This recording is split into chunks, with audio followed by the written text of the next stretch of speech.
D.C. to New Jersey and have him housed in the Essex County Jail, which they have a federal wing. Casanova was housed there for a while, and yes, it's one of the places, even within New Jersey, that they work with New York, that at time let me stop. Not work with New York, because this is a federal case. It's not about New York and New Jersey. It's feds. But when the feds, usually out of the Southern District of New York, when they lock somebody up, they put them in a few places in New York, one being MDC. But there are other prisons that will have federal inmates or have a federal wing. And they wanted Diddy to go there because they felt like it was going to be, a little bit more relaxed, more comfortable for Diddy. But apparently Diddy's been locked up, I want to say now, 2-3 weeks now. Looked like he's getting a little bit used to maybe not only the food, maybe not only the process of being incarcerated.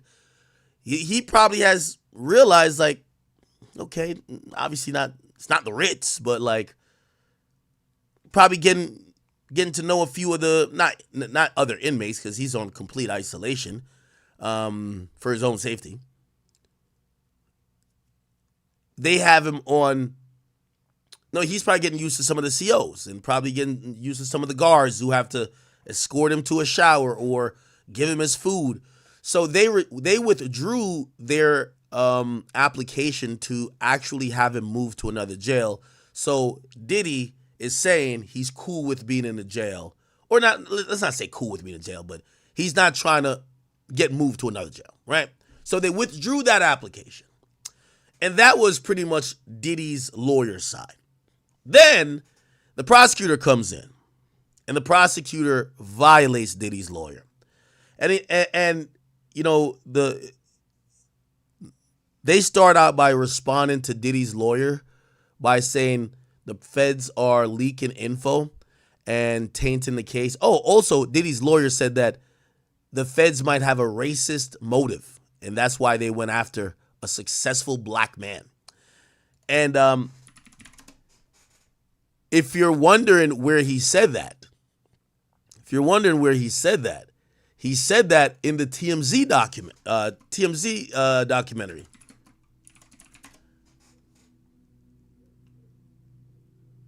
Yeah, hold on. Yeah. So his lawyer, who said in the TMZ documentary, yo, I think they're only getting at my client because he's a black man. The prosecutor goes to court yesterday and say, yo, judge, this guy's saying we're over here trying to taint the case. He's trying to twist public opinion to say that we only locked this guy up and we only went after an indictment because he's a black man. So Diddy's lawyer looks stupid by just running his fucking mouth again, because like now they have a good counter to you claiming that y'all are playing games in the press. They're like, nigga, you're playing games in the press too. You're calling the prosecutors racist. This is the type of indictment. That video. His reputation. Takedown of a successful black man. TMZ presents the downfall of Diddy. Let's switch our focus to the government. In my opinion, I'm just going to say it the way it is. No friend historically of the successful black man. Okay? Oh my. None. And they. Oh man. I ain't gonna lie to you. This nigga must have been in the same law school as King Combs. Remember when King Combs, after the raid, said, yo, the feds missed the house next door? You're like, did you drop an FBI diss track, nigga? This guy, the lawyer, he's like, we all know the feds. They don't like niggas. This guy's something else, bro. Historically of the successful black man. Okay? No. By the way, here's the thing. And this is my problem with Diddy's lawyer. That's for us in the media to say. He was about to buy CBS. He was about to buy this. He was about to buy that. Anytime a black man get too lit. Yeah, we're supposed to say, you're his fucking lawyer. You're supposed to talk X's and O's, not conspiracies. And they start making this. Somebody said the lawyer's right. Yo, y'all not, oh my God, bro. It's not about if you could even believe what he's saying. His lawyer ain't supposed to it's like, the equivalent is like, remember Meek Mill when he was on probation and one time he said, fuck the judge. And during the next hearing, the judge, the prosecutor put it up like, oh, hey, judge, by the way, he said, fuck you. He said, what? All right, lock him up. Yeah. Like, yeah, I get what you're saying, all this freedom of speech shit, but you're dealing with people who has egos too. I'm going to be honest, you know when I knew they were going to go crazy hard on Tory? When Tory's, like, part of his defense started to attack the prosecutors themselves for having, like, some vendetta against him. And you could, like, these people, that's their whole career, just like how music is your whole career or, like, whatever. Like, they're going to take that a little bit personal. You never diss the prosecutor, and you never diss the judge. Let's be honest. You just don't do it. Other people could do it, right? Like, right now, if Young Thug dropped a song, it could be old as hell saying, fuck the judge and the DA can suck my dick. You think that he gonna have a great old time in the rest of this trial? Hell no. You get what I'm saying? So when you're like, remember, you haven't even seen the discovery yet. When they say the government, you're basically talking about the prosecutors because we're talking about federal government, right? The federal prosecutors. So when you're saying, oh, they don't like black people. A successful black man, okay? None. And they start making this case, in my opinion, as a takedown of a successful black man. This is the government scrutinizing his businesses are fine. Scrutinizing the taxes, he pays his taxes. He does everything right. What's the last vestige? We're gonna go into his bedroom. We're gonna go into his bedroom because maybe we don't like the way he's having sex. Here's a man who has made some of the most important businesses owned by a black man. Run, owned, created, founded. The vision was that of a black man. What have we done? We have reduced him, not everyone, but a large amount of Yo, look at Harvey's face during this whole thing. Black man. Yo, if your lawyer got to go talk to Harvey Levin, who looks like mad uninterested, you know you fucked up. This is the government scrutinizing his businesses are fine. Scrutinizing the taxes, he pays his taxes. He does everything right. What's the last vestige? We're gonna go into his bedroom. We're gonna go into his bedroom because maybe we don't like the way he's having sex. Here's a man who has made some of the most important businesses owned by a black man. Run, owned, created, founded. The vision was that of a black man. What have we done? We have reduced him, not everyone, but a large amount of our society, to being a monster. Now, again, this is above my pay grade. And when I mean above my pay grade, when you're batting in the millions, or, well, not million, but billions of dollars, you have your own private jet, you have allegedly a staff of people who work at your house, you have bodyguards who live in guest houses on your property. That's how huge your operation is. You live on a private island. Like, this is one of the reasons we're so shocked we see Diddy even get locked up. We think at a certain point of wealth and power, you don't get treated, or you don't even move and operate like the regular Joe. So my advice here is probably, I don't know, somebody smart around Diddy's probably even said this already. And I'm shocked that this is just not how it's happening. This lawyer should only be worried about talking in court.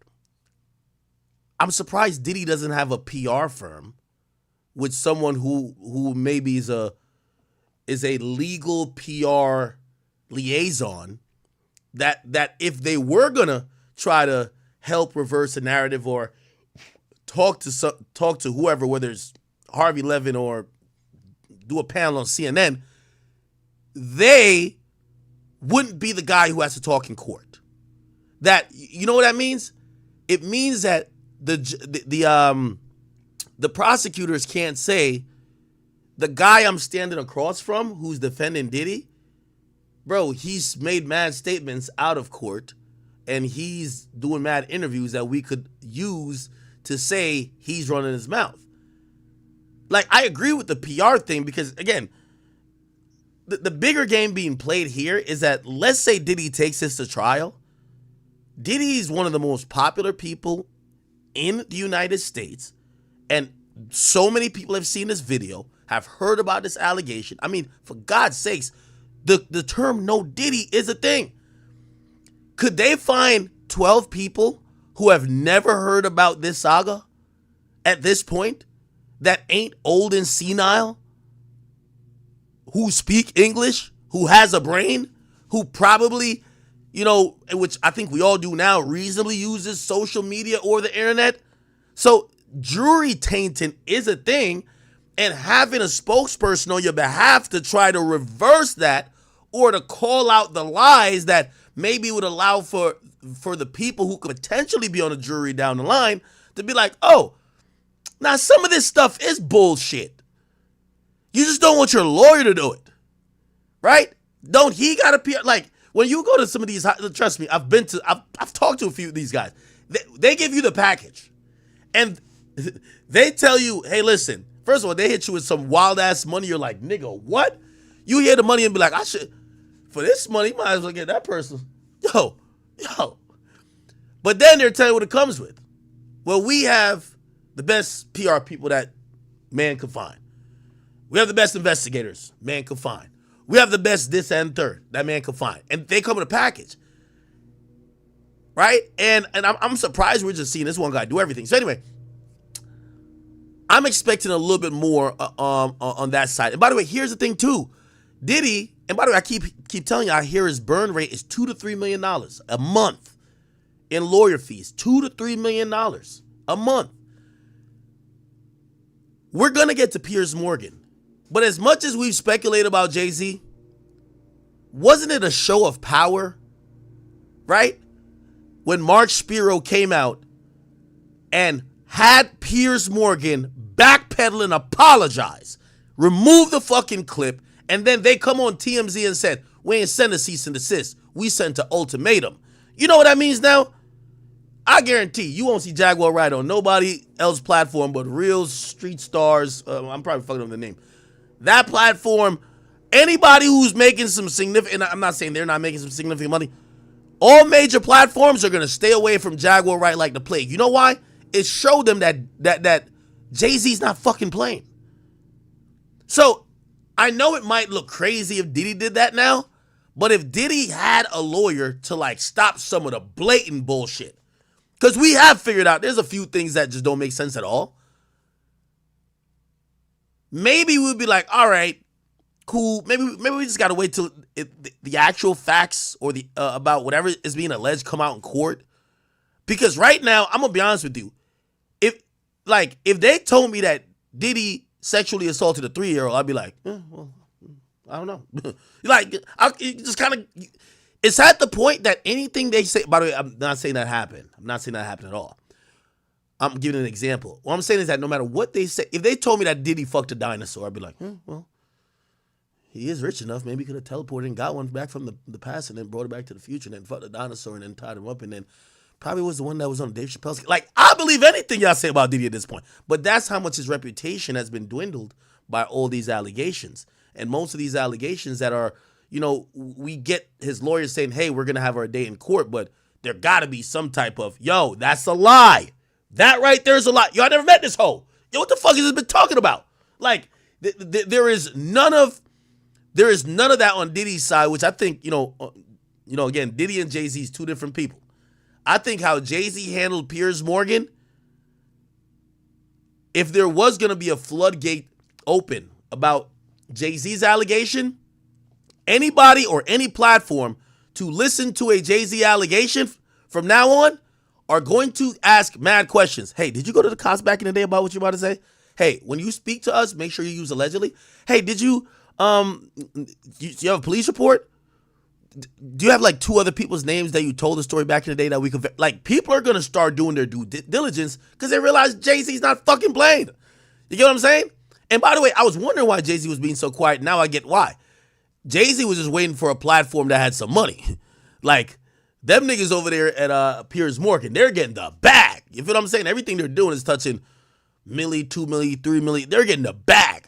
So they were just waiting for some a substantial platform like that they could put a stop to it. And I think that trickle down effect is going to be felt. Anyway, so back to the Diddy case. Let me just wrap this up. The prosecutors counter homies saying that they leaked the video of Cassie by saying, bro, you're talking shit about us on the thing. Why are you talking about a gag order when you're running your mouth too? You don't even have proof that we leaked nothing or that any of our agents gave any statements to any outlets. You're talking about you want them to investigate that. Well, we don't need to investigate you. We have you in 4K talking about we're racist. You're making mad claims, right? Yeah. So they asked for the gag order, blah blah blah, and prosecutors denied it. So the judge denied the gag order, and both sides claim that they will not be speaking to journalists going forward. By the way, I think even if the prosecutors did, by the way, do I think they did? I think they did, bro. I think they did leak all that shit. The prosecutors don't need to keep leaking stuff. They already got one indictment, and I think they know the floodgates are open. Everybody who, at this point, the civil lawyers are doing the job for them.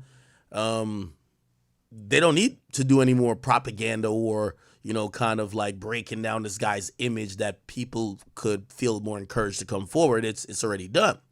So, again, they also said in court that there's a potential supersede indictment against Diddy, and we'll see when and how that comes around, right?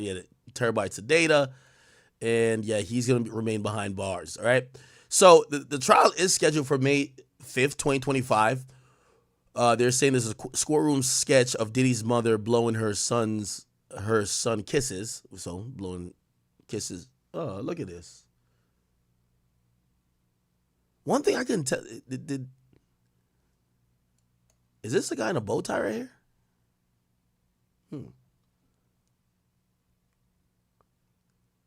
Does Diddy have on cuffs? I don't know. For whatever reason, I still can't see Diddy in like just sitting in court in cuffs. I be thinking like they probably just let Diddy just be hands free up in that bitch. Sometimes they'll have you in cuffs, but at least until your trial. Your trial. Oh, he's shackled. He's shackled. Oh wow. Yeah, they got to shackle this. So I'm guessing there's probably some cuffs.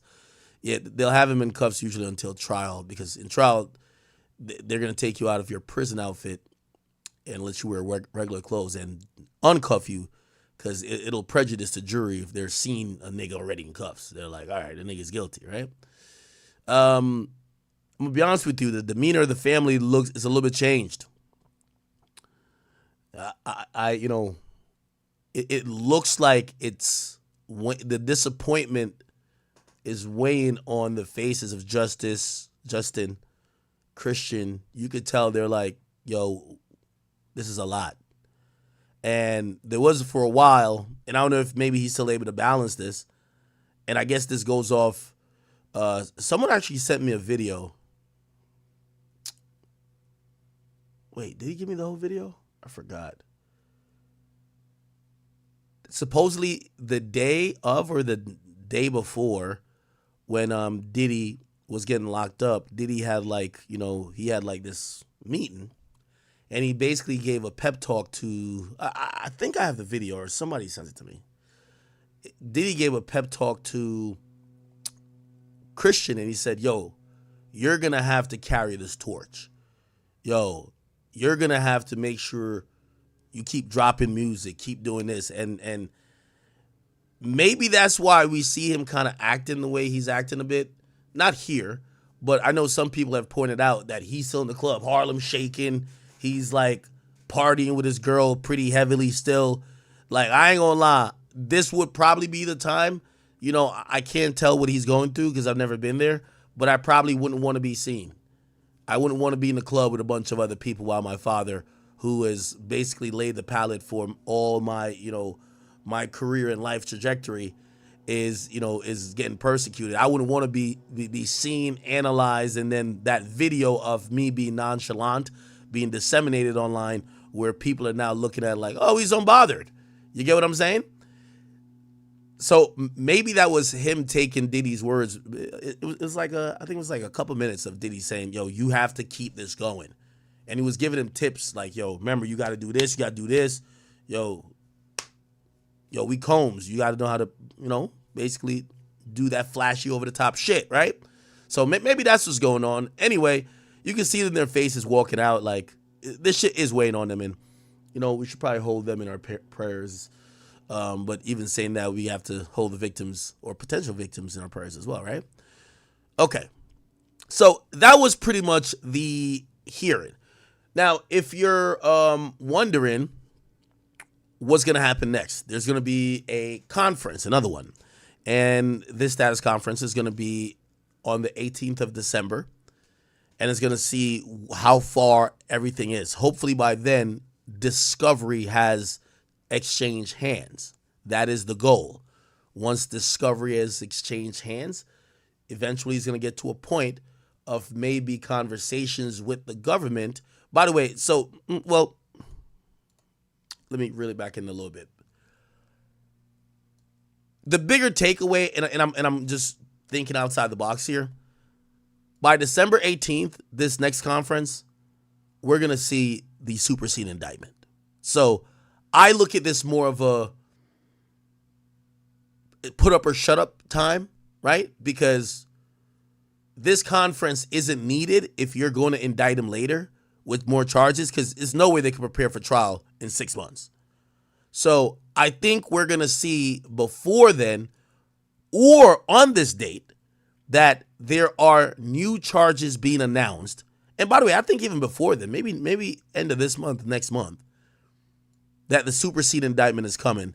But that's all I look forward, or not look forward to, but that's the only thing I think is going to happen before December 18th. So if you're wondering when we're going to see the other names, and, a part of this conversation in this trial is about, and what some of y'all are interested in is the other names. Like, who are these other people that are involved? Who are these other people who were doing these freak-off orgies with Diddy? Why aren't we seeing their names? Now, there was some submissions and by the to the court that discovery should not be made public.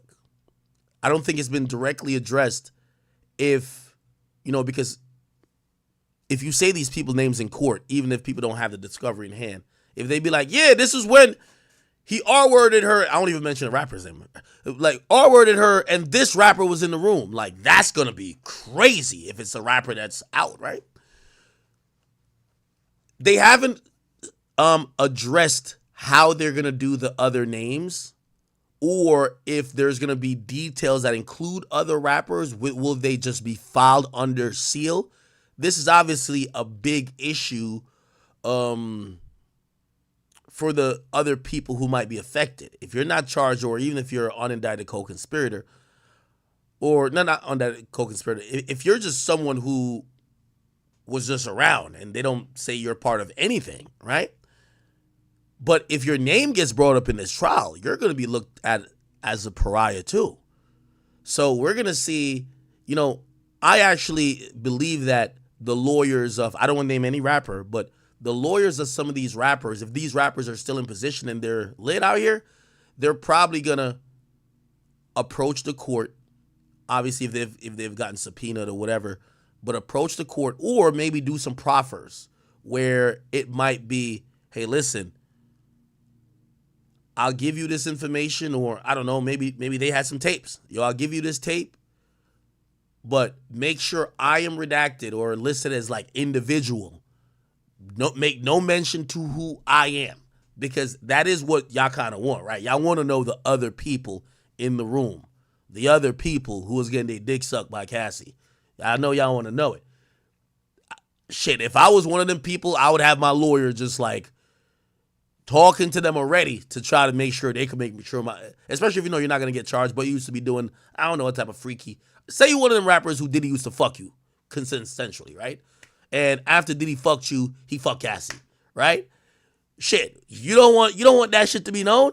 So you got to have your lawyer holler at them and be like, hey, listen, we got to conceal my identity somehow, but I'll work with y'all in some capacity.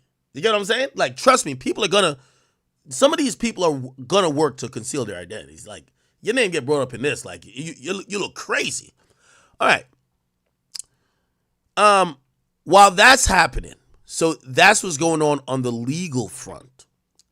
Obviously, we do know this guy. This guy is out of Houston, Texas, the one who says he has a hotline, but not only a hotline, he represents over 120 people who claim they have been sexually assaulted by Sean Diddy Combs. He claims that they're going to be going after everybody, and we're going to see what's going to happen with that. He also claims they were minors. So I would imagine that the feds would be talking to him, trying to talk to his clients, see if they can get those information. So far, I think he's played his hand perfectly, as many litigators would on a civil sense. They're telling you, oh, big names, they're giving you hints, but we don't know who the people could be. And they probably have reached out to those people to say, hey, listen, you give us $200,000, we won't put you in this goddamn lawsuit. All right? We want it from Diddy. All right? But you're going to be named if you don't pay up or you don't, whatever. So I think this, they said they were going to file in the next 30 days. I think there's a waiting period of, we're hitting up all these people. Let's see the people who don't want to get embarrassed, how much they're willing to pay, which that's kind of feels almost like extortion, right? Don't it? They didn't file the lawsuits yet. They did a whole press conference. Not one lawsuit filed. They have 120 people. Not one lawsuit filed. They're warning, we're going after everybody, but we're going to take a couple. We're taking them on. Sounds like they're trying to get the other niggas to pay up. Pay up, or I keep telling you, a civil suit is a new way how to slander someone legally. There is no recourse. Well, there is recourse.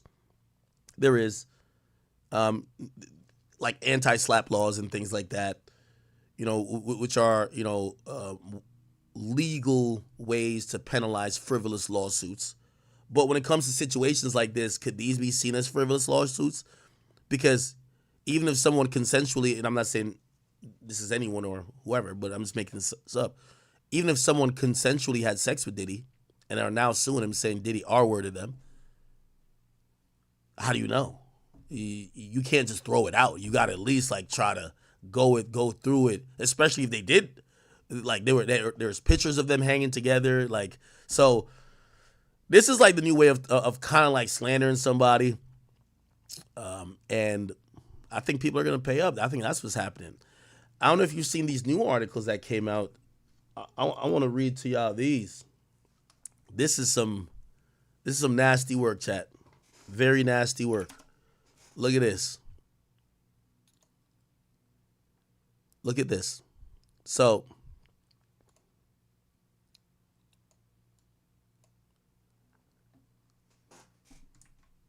look. Jailed, Radar Online tweaking, jailed sex beast Sean Diddy agreed to pay $6 million in hush money to a male escort who insisted he was disgraced as the rap mogul's sex slave. Diddy agreed to pay $6 million to a sex worker who claimed he was used as a sex slave, an amount and cover-up never previously disclosed.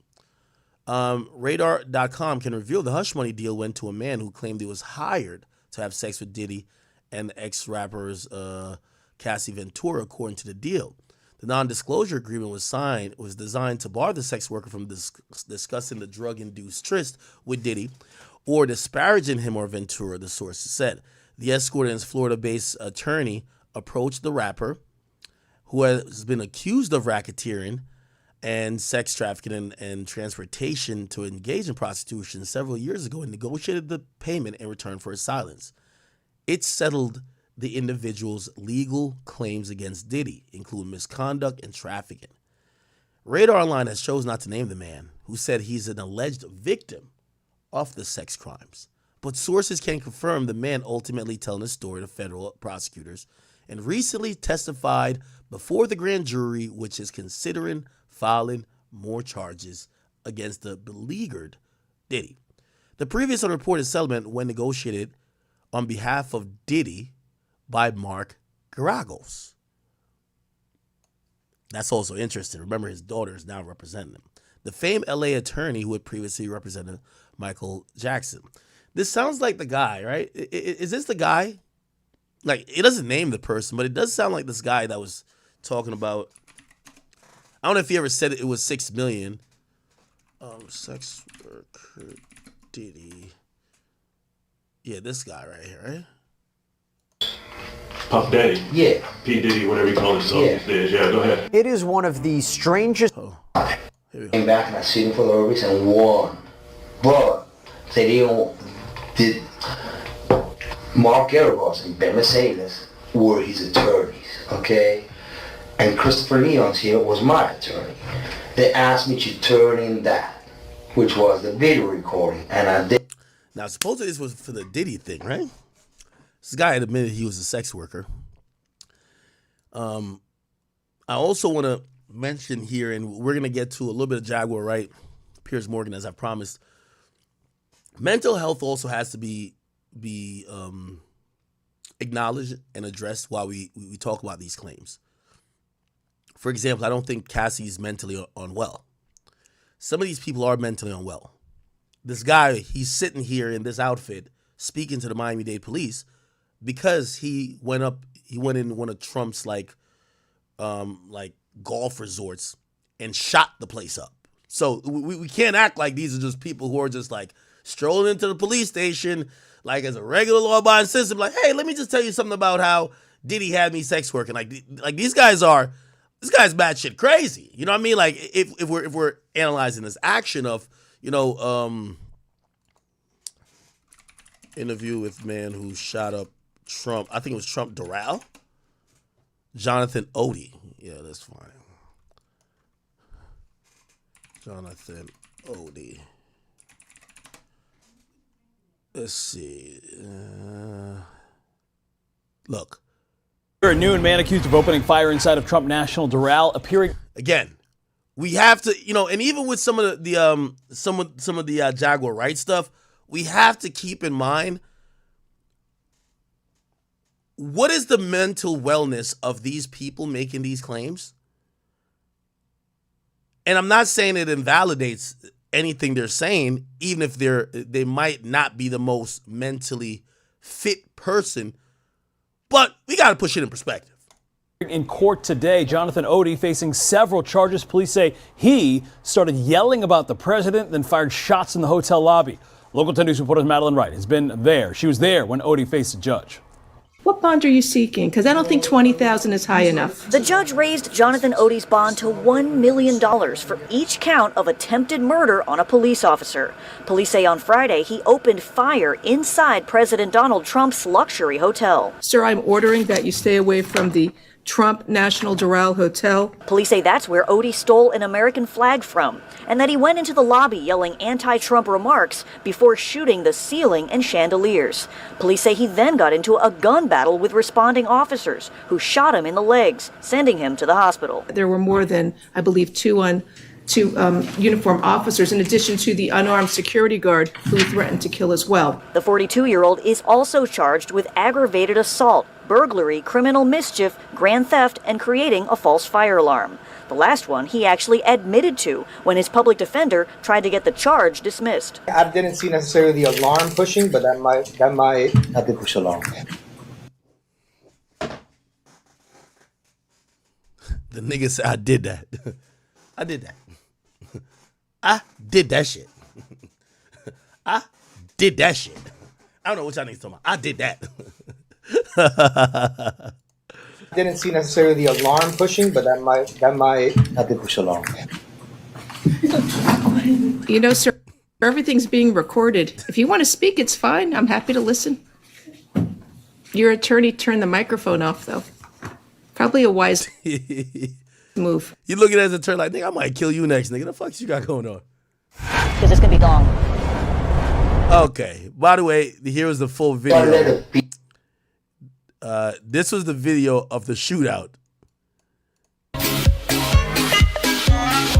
Yeah, I'm not trying to get copywritten. This is him shooting, running out. Yeah, this nigga was slipping and sliding. This nigga was scrambling and scraping. Yeah, you was slipping and sliding. You was scrambling and scraping. What the hell? Look at this shit. Look at this. Look at this. Boy, slipping and sliding, scrambling and scraping. Slipping on that baby oil. Okay. All right. Anyway. And then here we go. Remember, this is 3 years ago. All right. So let me place. I think they're talking about Jonathan Odie. In this thing. They have to be. Did he say 6 million though? Let's see. On the phone and on the TV with speakers and stuff, and I was like a sex slave, okay? For them, that's what I was. That's all right? I caught herpes, and I came back and I sued him for the herpes and won. But they did Mark Garagos and Ben Mercedes were his. So he said he was a sex slave. So you know, he said he was a sex slave for Diddy, and he caught herpes during a freak-off. So remember I told you, the police went up in Diddy's house, found 1,000 bottles of baby oil, but not one condom. Yeah, STDs must have been lit up in that bitch. You feel what I'm saying? So, you know what I mean? Listen, which, by the way, come on. If you're going to participate in something that a nigga's calling the freak-off, you don't think you might need to get some protection, bruh? These attorneys, okay? And Christopher Leon's here was my attorney. They asked me to turn in that, which was the video recording, and I did so. They gave it back to me accidentally, and it's possible, I threw everything out, it's possible I can produce a copy. Gotcha. It's possible, I'm not sure. Now, how does this lead towards Donald Trump? Okay. The Mercedes family, Ben Mercedes, that works with Mark Garagos. Mark Garagos used to be Michael Jackson's attorney. Yeah, out in Los Angeles. Yeah. Yeah. He had he drugged Michael and they OD'd him, okay? He didn't overdose. They OD'd him because they keep the royalties of the music. Michael alone made $860 million alone last year, okay, in 2017, which who keeps that royalty? The music companies. Yeah, no, I know we covered this already. I'm trying to see. So Radar Line is saying they have a source. They're not saying it's this guy. It appears it might be this guy, but I don't think the guy ever said he got $6 million, which Radar Line claims. Let's see if he says it. Who represents the media and entertainment in the United States? Most of them, Mercedes does. Kenny Mercedes, which is Greenman Mercedes Shire out of New York. Okay. So what they've been doing is they've been promoting a hate agenda against Trump. So people hate him. Okay, because they know he is very alpha. Okay, very alpha in the sense that he likes money, he likes to make money, and he likes women, and they know they want to defame him in certain ways with Stormy, with other people, because they want him out of the government, okay? But it ain't happening because it's too smart for them. You understand what I'm saying? I'm trying to, right? Don is intelligent. Okay. He's not seeing that for each and every American, Obama, who knows his real name, they say it was a creation of the CIA, and then people listen to your lyrics and everything, and then you become famous. Okay, that's how they do it. All right. Tupac's still alive. Yeah. Okay.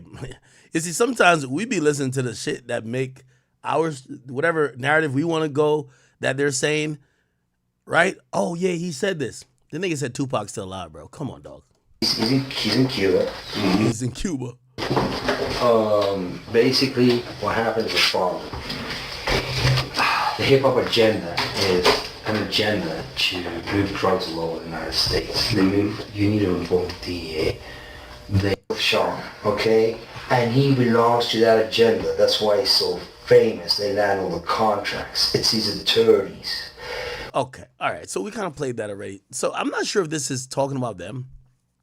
And I don't know if Radar Line doesn't seem like it's vouching for the 6 million. It's saying 6 million, but it doesn't say we have corroborated or we've seen the details or the document, even if they're not saying the name.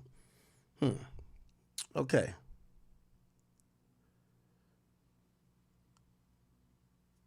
Okay. All right.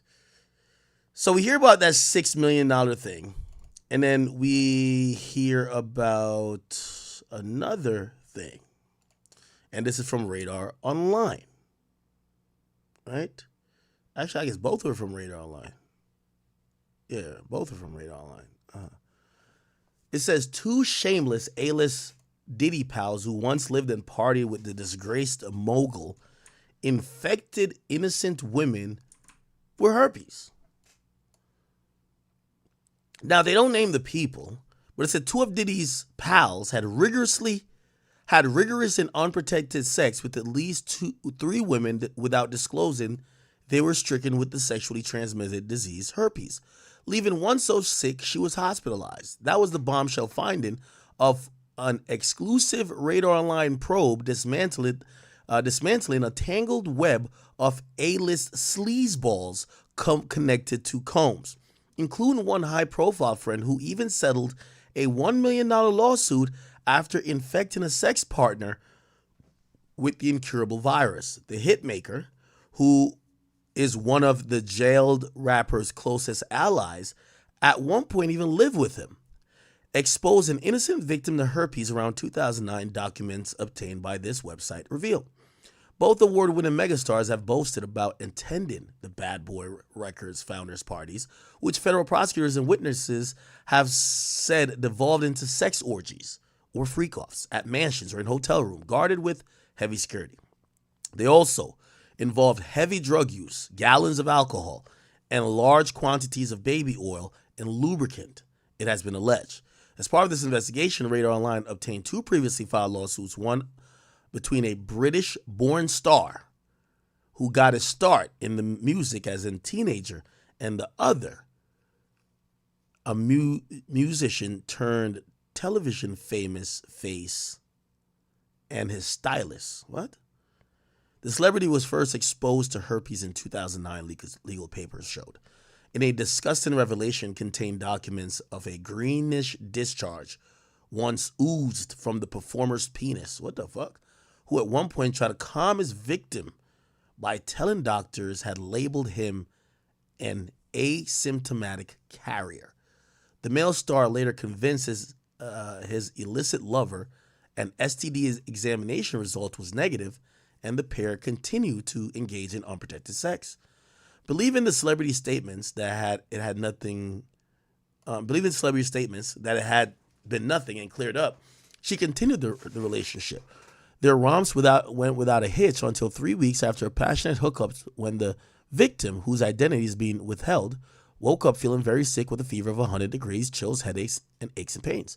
She also developed lesions and blisters in her vagina and was so terrified she sought treatment at an urgent care hospital where a doctor promptly diagnosed her with herpes. According to the singer, the singer, whose pseudonym, Papa Bear, in their messages, posted a check covering the medical bills totaling $2,754.40. The legal complaint was filed at the Superior Court in LA, where the law requires a person who knows or should know that they are infected with genital herpes to avoid sexual contact with an uninfected person or to warn potential partners before sexual contact. In court, the hitmaker was accused of consciously and purposely withholding his diagnosis from the woman and continued to have unprotected sex. Let me see this. Is there someone who's called Papa Bear? Fuck is Papa Bear?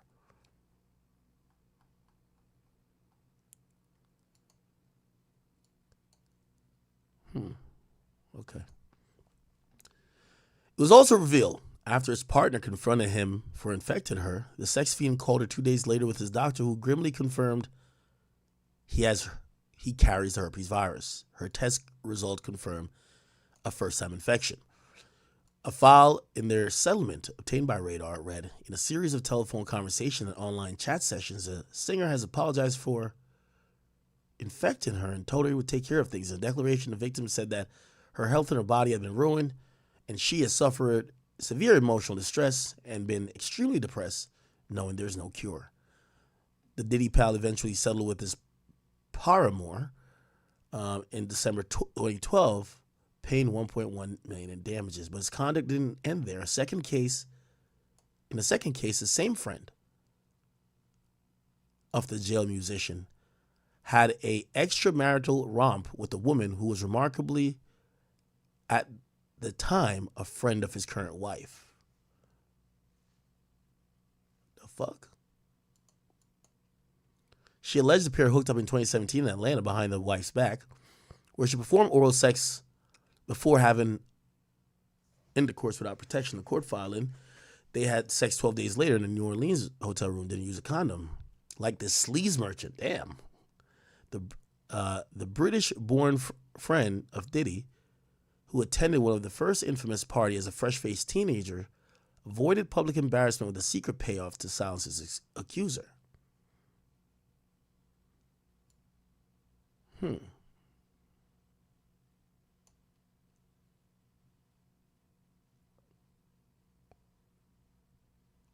Okay. I wonder who these people are. Somebody says Usher.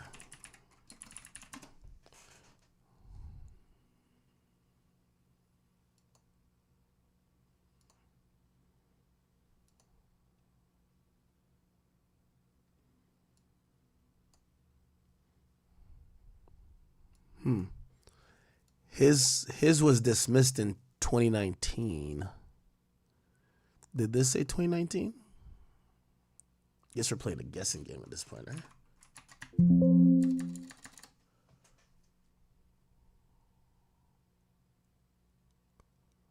Yeah, I don't know if that's Usher, to be honest. Nah, see, this gotta be somebody else. But somebody with enough money to pay $1.1 million. What the fuck? Huh. They also mentioned somebody British.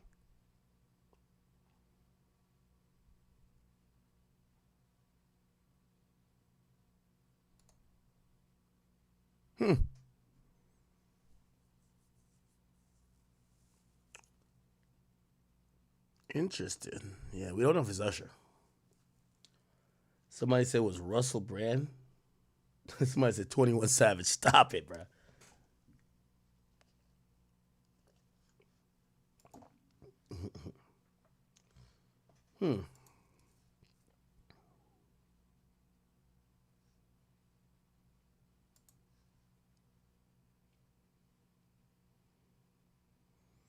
Someone told me who it was. Let me see if I can find it. Let me find it real quick. People were alleging that it was Usher, but the dates don't match up with Usher, honestly. It doesn't match up with Usher. And then, hold on. And then the male that a lot of people were saying it was, which, let me see. Someone was saying allegedly it could have been Craig David. I don't know who that is. Is he from the UK?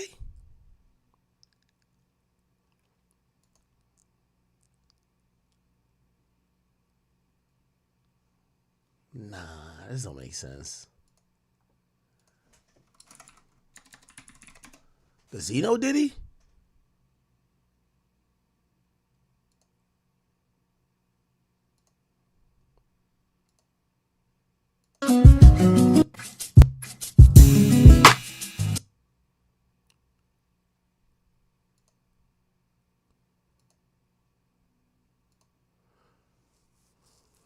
From declining a record deal to rival parties. I don't know if it's him. I mean, who gives a fuck, right? Like, who cares? But at least we get to realize you go to a Diddy party, you probably caught some shit, bro.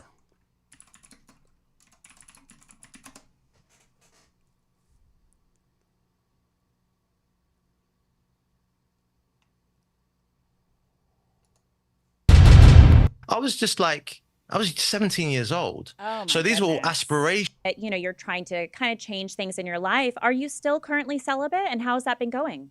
When I did the first album, Born to Do It, I was 17 years old. Oh, so these were all aspirations. It's crazy, right? And I was like, I just want to what would it be like just to really just not even lock in for work, not to kind of like, oh, we're doing this for any reason, but what would it be like just to not be, oh, okay. Interesting. Never really heard of that guy. I'm not gonna lie to you. Craig David. All right, whatever. Okay, so there's more allegations that they're saying some other stuff going on. Then guess what happens? Now we're seeing some names in Rolling Stones. They wrote an article by saying that there is a name being named in the Diddy situation. Let me refresh. Yo, this ad blocker is getting my computer frozen up. Like, Jesus Christ.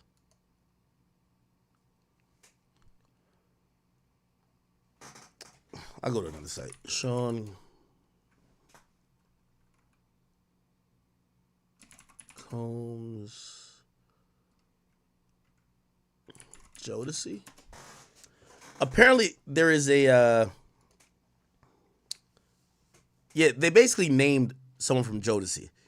Okay. In November, Sean was sued for allegedly R-wording Liza Gardner with singer-songwriter Aaron Hall when she was 16 in 1990. The lawsuit has now added Jodeci member Devontae Swing as a co-defendant. Now, here's the thing. So, basically, I think they were saying it was Aaron Hall and Diddy. But I think even this guy who's now being named Devontae Swing, I don't even think they claim she's done anything. I think they said that he allowed it to happen, or he watched, or some shit like that. An amended complaint filed by Gardner, and by the way, you could tell amended complaint means they probably went to Devontae Swing and said, "Yo, give us $100,000. We won't put your name in it."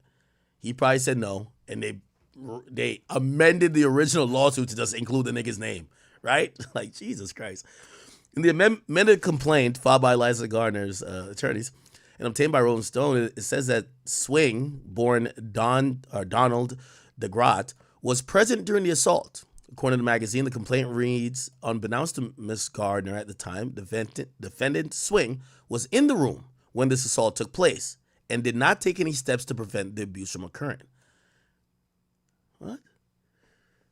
So that's odd. Like, it doesn't say he took part, but he was in the room and he didn't stop it. In May, a woman submitted a sworn statement in the case claiming she was a fellow minor with Gardner that night and saw Swing leaning against the wall or furniture or something, watching whatever Puff was doing. In a new filing, she alleges Swing was 20 or 21 years at the time. He's accused of aiding and abetting the alleged abuse. So he's not accused of doing anything. He's accused of allowing this to happen without putting a stop to it. Wow. Oh, okay. Oh, never mind. So this is more detail here. He served as Gardner's co-guardian at the time because he invited her on the trip to the New York area with a group of her friends. They were staying with him in New Jersey at a house allegedly subsidized by Jodeci's label at that time. The MCA subsidiary Uptown Records, where Combs was working as an A&R executive. The lawsuit claims Swing had a duty to protect the child as her parents entrusted him with her safety. He trafficked and or coerced the child to travel across state lines from North Carolina to New York, New Jersey, with the hidden intention of providing the child with alcohol and marijuana and prostituting the child to his A&R Combs. Swing is now one of the lawsuit's defendants in cause of action alleging negligent infliction of emotional distress and the violation of the Mann Act, which includes a claim for transportation of a minor with intent to engage in illegal sexual activity. Okay. So they've added someone else to it. Okay. This Diddy stuff keeps going further and further, don't it? Okay. I think we did read. Did I read this before? Yeah, I didn't bother. I did have the document. I didn't bother pulling it up, though. Yeah, all right. I think that's enough on Diddy for today. Oh, the last thing is his health. So apparently Diddy showed up and he was looking emaciated. He was looking very skinny. He was looking meager. He was looking like he lost a few pounds. And that prompted people to speculate, is the boy eating in jail or is he starving himself? And some people have came to the conclusion to say, well, actually his team has denied that it's because of him being locked up. They're claiming he lost weight before his arrest, okay? So it's a Sean Diddy Combs isn't as puffy these days. And it's not because he changed his name from Puffy to Diddy. He shed a few pounds, and it's not a result, but it's not a result of his time behind bars. I actually disagree with that. It definitely is. So Diddy was looking thinner during his court appearance on Thursday, and his face looked skinnier, leading a lot of folks to speculate he hasn't been eating in jail. A lot thought maybe the criminal case was finally getting to him. However, sources familiar with the situation tell TMZ that he lost the weight before he was arrested by the feds, and it's a result of healthy living. Now, that could be true, too. Even though I don't believe that, it could be true. He's probably having to be off drugs. Like, I mean, I could imagine if I was in a place that I didn't drink alcohol every fucking day for, like, maybe, like, a month, you guys would probably see, like, another, like, extra 20 pounds of weight get off of me. Like, I think when I drink, my face just, like, I have a chipmunk effect naturally. So when I drink, like, my face gets puffy. You get what I'm saying? So, yeah. Maybe he's not on whatever drugs he was taking. Apparently he was on a lot of drugs. And it's kind of interesting because I never looked at Diddy as like a drug addict, but apparently he was. He was a functioning drug addict, which, by the way, there are a lot of them in the music industry. So it appears that he was, he probably looks skinnier, but maybe it's because he's not taking all them drugs. Either that or maybe he's just not feeling the food up in there too. He's probably not asking for seconds and thirds, right? So our sources say that Diddy was exercising to remain in good physical shape. See, I believe that's cap. I think it's either two things: the drugs, the stress, but it's definitely not just, yeah. Frankly, photos from just before Diddy's arrest in New York do appear to show signs of weight loss. Did it? I mean, I've never seen Diddy like fat. But even if we look at this, it looks like they're even trying to paint a picture, literally, of him being quite skinny. We haven't seen him because there's no cameras in court. Lastly, before we kind of wrap that up, Law and Crimes was on the scene. And hold on.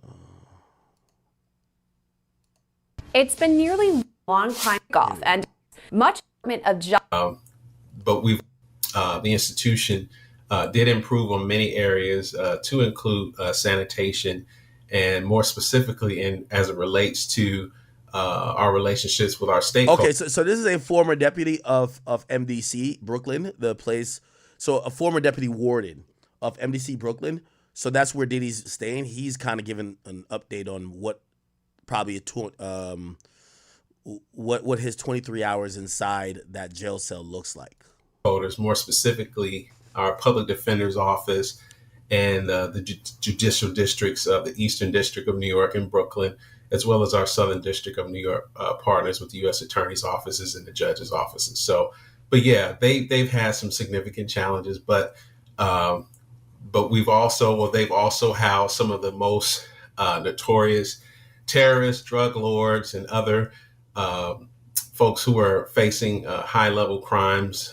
So again, there have been challenges, and there will continue to be challenges there.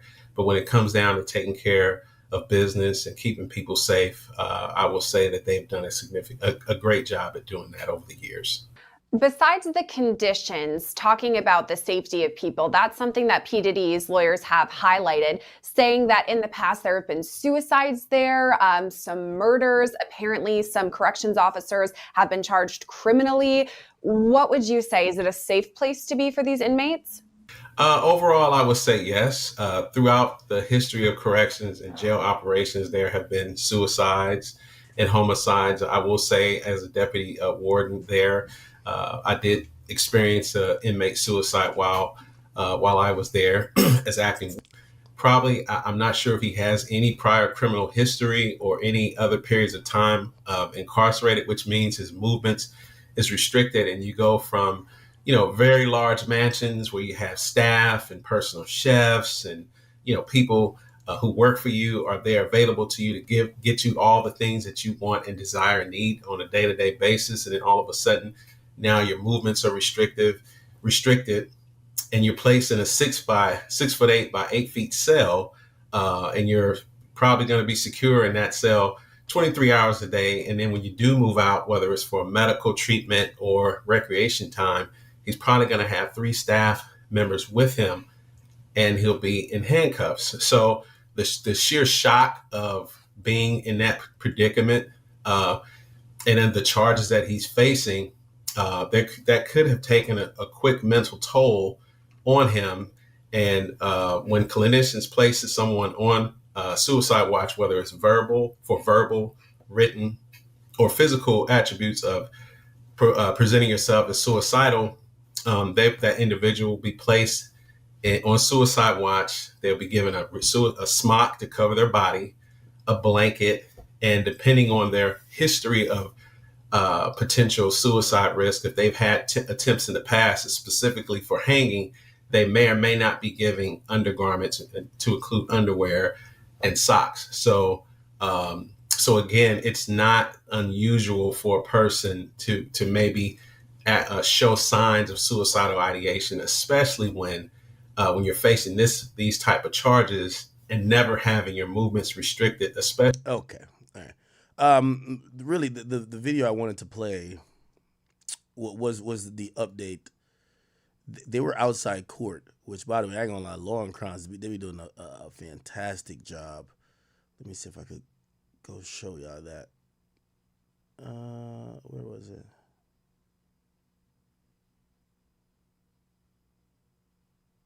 Not 6 days ago. It would be.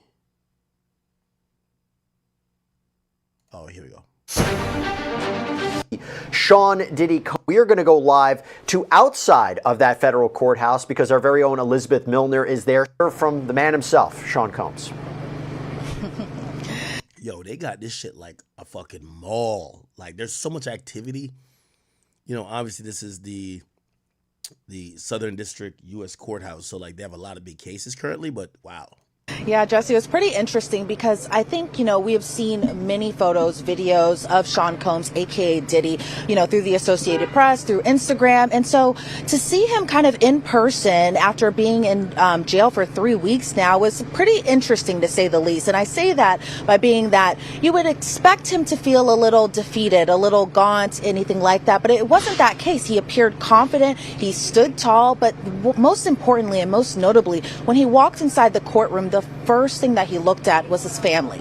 As soon as he saw his family, he just lit up. Another thing to note, too, is he wasn't shackled, but he was wearing a khaki prison-like jumpsuit when he appeared inside court, and his family appeared on their end very just happy to see him. Now, I will say, when I was inside the courtroom, I was a little bit towards the back right side of the gallery, and so for seeing Sean Combs, I had to look through a few heads and stuff like that, but again, he appeared just kind of confident walking inside that courtroom, and it might have just been the look that his family was there. So let me kind of paint a picture for you as well, too. His mother arrived a little bit before 1 p.m. Eastern time today, and then whenever his children actually came into the courtroom, the courthouse actually kind of got silent. It was pretty interesting to see that as well, too. So as far as who was sitting by who, you had Janice Combs, who sat by Justin, then it was followed by Chance, the twins, Jesse and Delilah, Quincy, and then Christian Combs, aka King. And so again, once they all saw their father, they all smiled at him, waved at him. And even when we were all leaving the courthouse today, Diddy just blew kisses at his mother and his family members. They didn't say much of anything. I wasn't outside when they had first entered the courthouse, so I'm not sure if they said anything to the press. previously they had been very quiet whenever they had entered the courtroom. So I assume it'll be kind of like that as well too. But it was interesting as well that a lot of the arguments kind of based around the data that was recovered and seized from the homes. So while a lot of us were kind of expecting there to be arguments about the bail or the bond, that really didn't happen. And the judge ordered that the defendant, Sean Combs, stay inside the MDNC, which we know the Metropolitan Detention Center in Brooklyn, New York. And so as far as what we know now is that we know May 5th is going to be the date, tentatively, that the trial does begin. So we have a lot of stuff that we're expecting to see. But kind of going back to a little bit of the evidence there. Now, I'm looking through this notebook right here, mainly because we're not allowed to have electronic equipment when we're inside that courtroom. So all of this was handwritten notes. So just kind of going over just some of the things that were happening inside that courtroom. You know, I'm sure you have already talked about it there as far as just all the data that prosecutors and now have in connection to the case. So 96 electronic devices were seized across 3 different locations. That included Diddy's Miami home, his LA mansion, as well as all the devices that were seized whenever he went to the airport. Because as we all remember... By the way, I see some people were like, yo, there were VHS tapes. And I'm like, bro, if a nigga got a whack off, have y'all ever like, y'all used to have a VHS player back in the day, man. Rewinding that bitch take a while, nigga. Sometimes it's not chaptered out. You can't go to chapters. Like, you can't just move the mouse and go from like 48 minutes to like 3 minutes.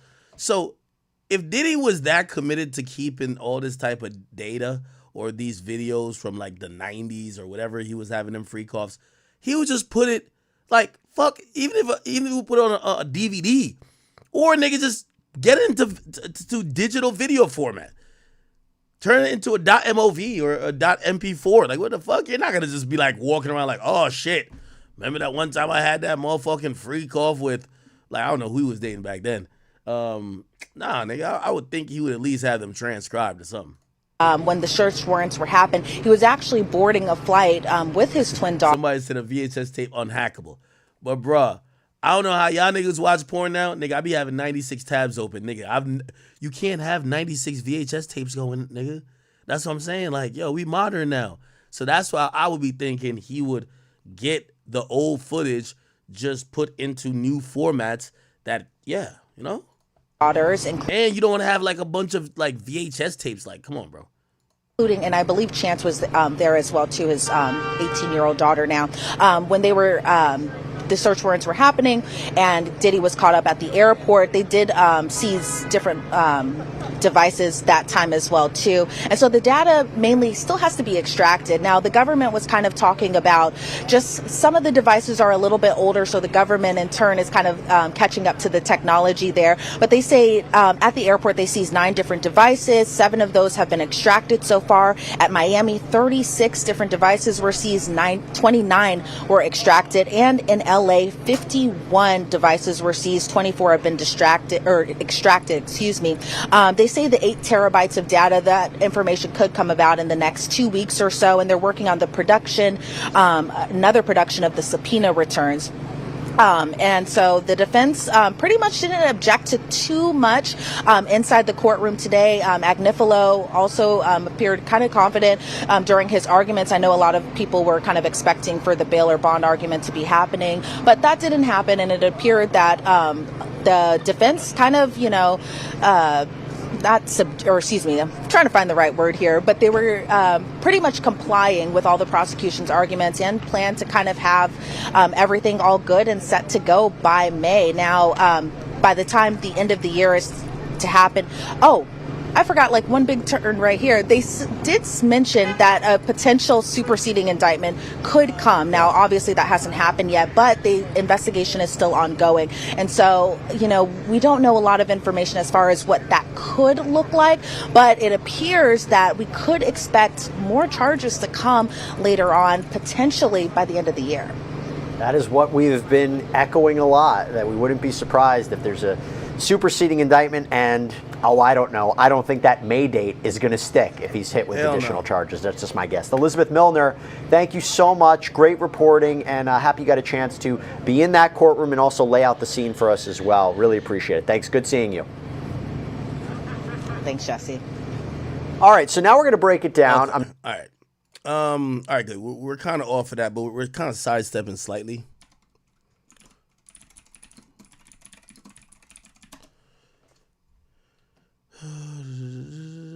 Hold on. Let me see.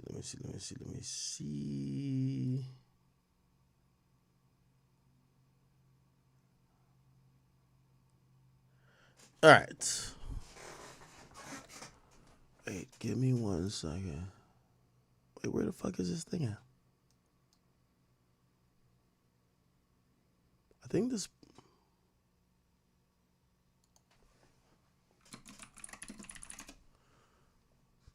person's page is like...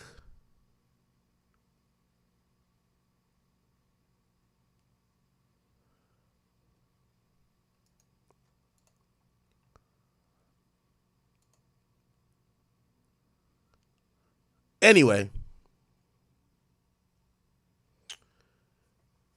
Wait, why can't I find this fucking tweet?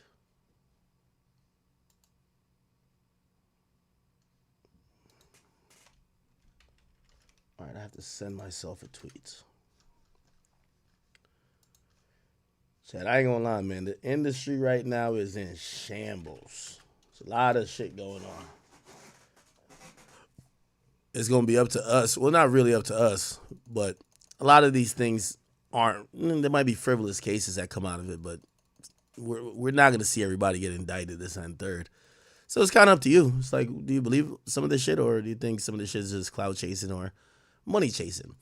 While we get into some of the Jay-Z stuff, we're not gonna do too much. We're gonna kind of talk about the Jaguar Wright stuff, or the Jaguar Wright Piers Morgan situation that kind of mentioned Jay-Z. Liz Crokin, okay, this Caucasian woman right here, she says in 2011, I was the reporter Jay-Z's alleged mistress, Kathy White, was going to do an interview with and go public with her story. A few days later, she was found dead. I've said for years I believe she was murdered and Jay-Z was involved. Watch my episode here. Let's see this. To me on the record, which implied to me, obviously, that if she was willing to tell her story about Jay-Z, that it was indeed true that she was having an affair with him. So that was pretty much it. That was the last time that I talked to her, and I was, under the impression that she was very strongly considering talking to me and telling me her story. That's how it started, y'all. Her affair with Jay-Z. So a few days go by and I'm following up with her. I'm calling her and I can't get a hold of her. And I believe that this went on for... Everyone knows every time Diddy's name comes up in something, it's always some freaky issue by the sea, man. Now, in what's new, you feel me? Now, new information's coming out.